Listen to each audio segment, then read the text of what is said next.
बात बताओ बच्चों, आप सब क्या बनने आए हो? सीएस बनने के लिए क्या करना पड़ता है? मेहनत करनी पड़ती है, हार्डवर्क करना पड़ता है। क्या किस्मत चाहिए होती है सीएस बनने के लिए? ब्लेसिंग्स, एक जवाब है ब्लेसिंग चाहिए, किस्मत तो नहीं चाहिए। आपसे पूछ रहा हूँ, किस्मत चाहिए क्या आप लोगों को पास होने के लिए, सीएस बनने के लिए?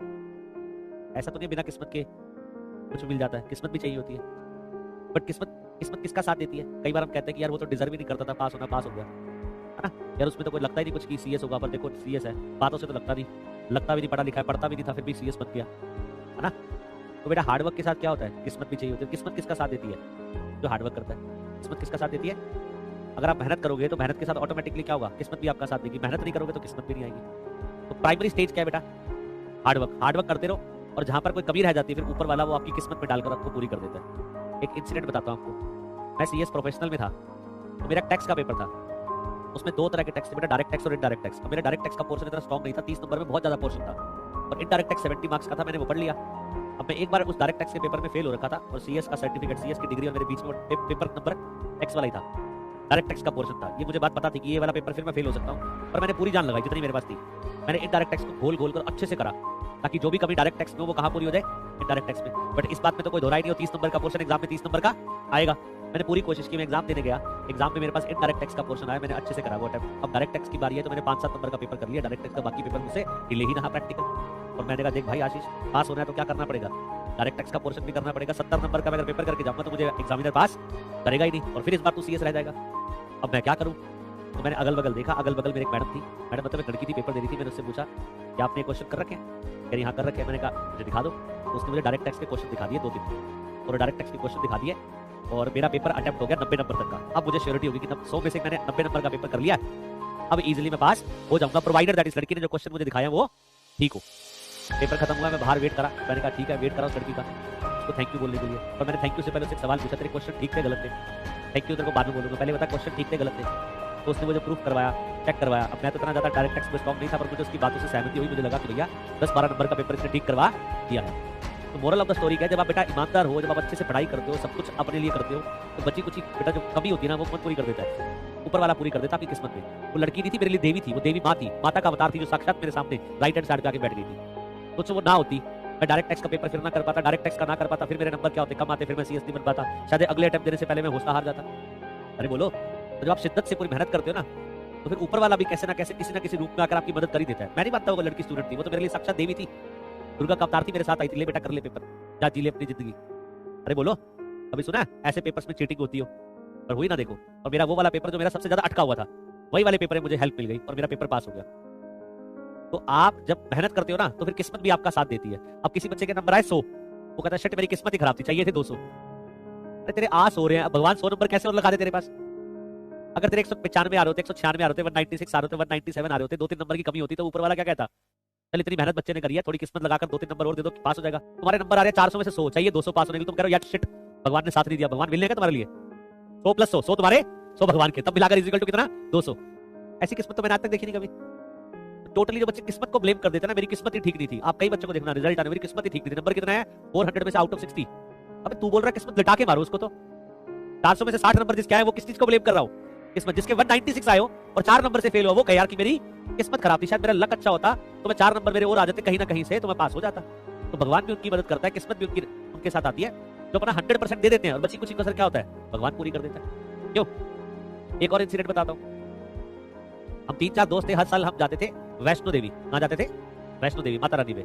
तो एक साल क्या हुआ, जाने का प्लान था, दोस्त ने फोन करा कि चल वैष्णो देवी चलते हैं शाम को। मैंने कहा नहीं यार, मेरी तो क्लासेस वगैरह बिजी हूँ, मैं जा नहीं पाऊंगा। बस उस वक्त थोड़ा बिजी था, मैं जा नहीं पाया। उसे दूसरे को फोन करा, उसने भी मना कर दिया, वो अकेला पड़ गया। अब वो बोला मुझसे क्या करूं? मैंने कहा भाई मत जा अकेले, तो आज तक तो कभी गया नहीं, हम ही गए हैं साथ में, हमेशा साथ गए हैं, अकेले तो प्रॉब्लम होती है थोड़ी। कह रहा नहीं, वो हमसे बड़ा भक्त, कह रहा नहीं जाऊंगा तो जरूर, मैं हर साल जाता हूँ, इस साल तुम्हारे चक्कर में रुकूंगा। वो चला गया, बस पकड़ी दिल्ली से और जम्मू चला गया। कटरा पे होटल लिया, वहां भैया अपना नहाया वाया, और उसके बाद चढ़ाई शुरू कर दी। जैसे चढ़ाई शुरू करी, आपको पता होगा जम्मू वहां पे जब कटरा पे अधकवारी आता, आधा रास्ता आता है, फिर उसको क्रॉस करा उसने, तब तक मौसम बिल्कुल साफ था। धीरे धीरे मौसम क्या हो गया, बिल्कुल खराब हो गया। और कई बार मौसम तो काला सा हो जाता है, अंधेरी हो जाता है बिल्कुल, तो ऐसा वाला मौसम होगा, काला बिल्कुल अंधेरी।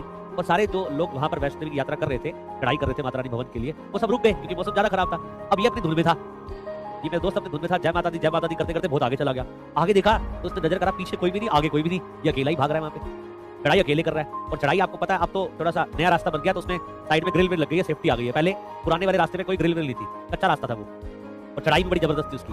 उसने देखा ना आगे कोई ना पीछे कोई, और हाथ लगा के देखे तो 2 मीटर की विजिबिलिटी भी नहीं है। मतलब इतना काला काला अंधेरा अंधेरा मौसम हो गया। अब बंदा अकेला बीच रास्ते में फंस गया और डर तो जाएगा। उसने हार मान ली, भैया मैं तो आगे नहीं जा पाऊंगा। तब उसने थोड़ा सा आगे बढ़ा, सीढ़ियाँ, पता आपको सीढ़ियाँ होती है वहाँ पर, सीढ़ियों में बैठकर भैया जय माता दी बोला, रोने लग गया। रोना आ गया, डर गया वो, क्या करूँ कि अकेले, और मौसम ठीक होने का नाम ही नहीं ले रहा, बारिश भी हो रही है, ऊपर से काला गंदा मौसम भी है। तो फिर कह रहा है भाई मैं वेट करता रहा कि मैं क्या करूंगा, पीछे जा नहीं सकता, आगे जाने की हिम्मत नहीं है। तो कह रहा है पीछे से फिर क्या हुआ, 5 मिनट बाद जब मैं बैठा रहा, 5 मिनट बाद एक घोड़े पर एक अंकल आए। आपको पता है वहाँ घुड़सवार होते हैं, वो लेके जाते हैं भक्त लोगों को। उस घोड़े पर एक आंटी बैठी हुई थी, और आंटी बड़ी गोरी थी, बड़े ही शाइन तफे से, बड़ी ब्राइटनेस थी, लग रहा था कि मतलब बहुत ही मतलब भक्तन है ये। वो आई और घोड़े वाले ने बोला बेटा क्या हुआ, तू यहाँ पे क्यों बैठा है? कह रहा जी मैं डर गया अंकल, मेरी हिम्मत नहीं है आगे जाने की, मौसम खराब है।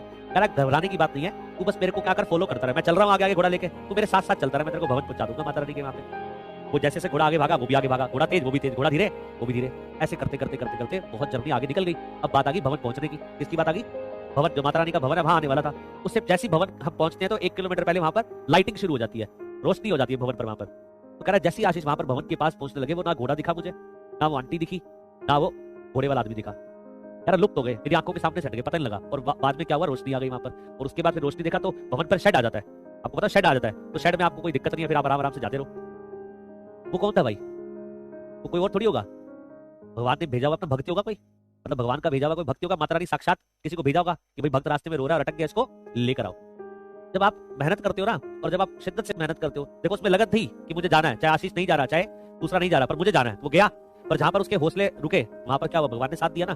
पर हमें दिक्कत क्या है बताओ, ये रियल स्टोरी है, मैं तो सुनकर ही, क्या जब वापस आया उसने बताया भाई ऐसा हुआ, मैं तो सुनकर हैरान हो गया। मैं यार मेरे को तो भवन से पहले ही माता के दर्शन हो गए, और कोई थोड़ी था, माता ने खुद भेजा, अपना दूत भेजा था कि भाई जाओ इसको लेकर आओ भवन तक, क्योंकि रास्ते में सब रुक गए थे। तो जब आप मेहनत करते हो ना ईमानदारी से, तो ऊपर वाला भी आपको कोई ना कोई दूत भेजकर आपका काम करवा देता है। जब आप मेहनत ही नहीं करते, आप काम चोरी करते हो, आप दूसरे पे डिपेंडेंट हो जाते हो कि वो करवा देगा तो कर लेंगे, अपने एफर्ट नहीं लगाते, तो ऊपर वाला और किस्मत दोनों साथ नहीं देते। वो किसका साथ देते हैं? जो खुद एफर्ट ले रहा हो, जो किसी पे डिपेंडेंट ना हो, तो वो उसके साथ क्या होता है, किस्मत और भगवान दोनों साथ चल के आ जाते हैं। तो जो बची कुछ कमी होती है ना, वो हमारी पूरी किस्मत और भगवान दोनों कर देते हैं, प्रोवाइडेड दैट हमने अपने पूरे एफर्ट लिए, और एक्स्ट्रा एफर्ट जो रिक्वायर्ड है उसके लिए वो करेंगे। मैं अगर वहां पर पेपर में, अगर मैं बोलूं डीटी वाला पेपर में ना कर पाता तो मैं ना पास होता। तो दूती तो थी, देवता थी, वो लड़की आई थी, देवता थी, देवता से कम नहीं थी, उसकी वजह से मेरे क्या हुए, मार्क्स इतने आए।